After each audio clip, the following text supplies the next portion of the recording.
Timnas Indonesia yang unggul dari segi pemain dan juga penguasaan bola justru harus mengakui kekalahan di Stadion Qingdao Youth Football Stadium markas dari Cina. Bukan lagi tentang keputusan kontroversi wasit, kekalahan Timnas Indonesia diakibatkan karena penyakit lama yang masih sering kambuh.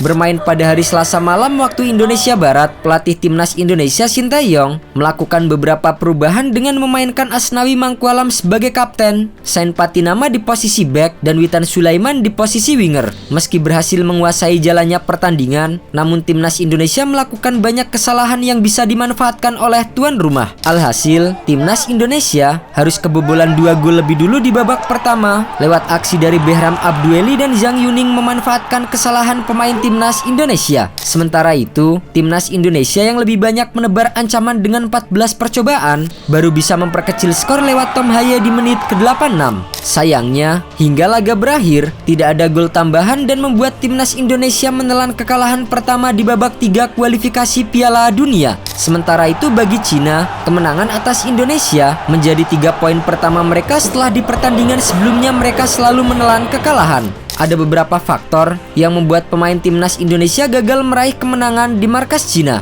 Yang pertama, pemilihan taktik dan strategi yang diterapkan oleh Sintayong bisa dipertanyakan. Sebab, Sintayong merotasi skuad yang sanggup menahan Timnas Bahrain 2-2 di kandang lawan 5 hari sebelumnya. Perubahan itu justru menjadi bumerang di mana beberapa kali terlihat pemain kurang padu jika dibandingkan dengan tim yang biasa bermain. Selain itu, Timnas Indonesia yang memiliki skuad kelas Eropa juga masih gugup bermain di kandang lawan. Kendati bisa mendominasi penguasaan bola, beberapa kali terlihat anak asuh Sintayong bermain terburu-buru. Hal itu bisa jadi diakibatkan tekanan publik tuan rumah yang memenuhi stadion. Mereka memang tak henti-hentinya menyanyikan dukungan untuk Timnas Cina. Yang paling parah, sejumlah kesalahan terjadi dan berujung 2 gol dari Cina. Lini belakang Indonesia lagi-lagi gagap mengantisipasi bola mati seperti yang terjadi pada gol pertama. Pada gol kedua, kesalahan umpan membuat bola direbut lawan. Sekali oper, lini pertahanan Indonesia terbuka dan bisa dimanfaatkan oleh Yuning. Penyakit lama kembali kambuh,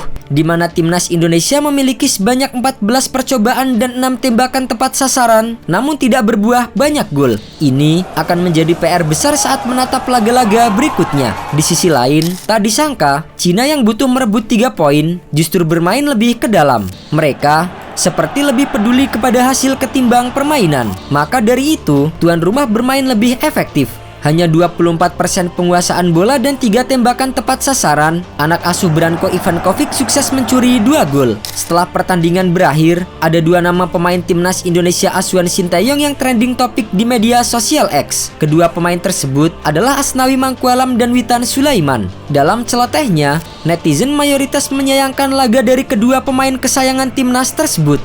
Netizen menilai ini akan menjadi evaluasi. Hal itu karena minimnya koordinasi dari kedua pemain Timnas tersebut, baik Asnawi dan Witan Sulaiman di laga melawan Cina. Sempat duduk di bangku cadangan dalam pertandingan sebelumnya, kepercayaan yang diterima Asnawi Mangkualam gagal dibayar tuntas olehnya. Sepanjang 90 menit pertandingan, pemain Port FC itu seringkali kehilangan bola. Asnawi Mangkualam bahkan kerap kali bermain egois, seperti memaksakan melewati 1-2 pemain. Dari segi bertahan, mantan pemain PSM Makassar ini juga tidak tampil baik. Ia membuat jarak yang sangat jauh dari bek tengah sebelah kanan milik Timnas Indonesia yaitu Max Hilhers. Akibatnya, Max Hilhers kerap minim dukungan saat Timnas Indonesia terkena serangan balik cepat dari Cina. Gol kedua yang dicetak oleh Zhang Yuning pada menit ke-44 merupakan efek dari jauhnya jarak antara Max Hilhers dan Asnawi Mangkualam. Harapannya, evaluasi yang disampaikan oleh netizen bisa menjadi masukan pelatih Sintayong untuk kembali menurunkan skuad terbaik Timnas Indonesia di laga selanjutnya. Perlu diketahui,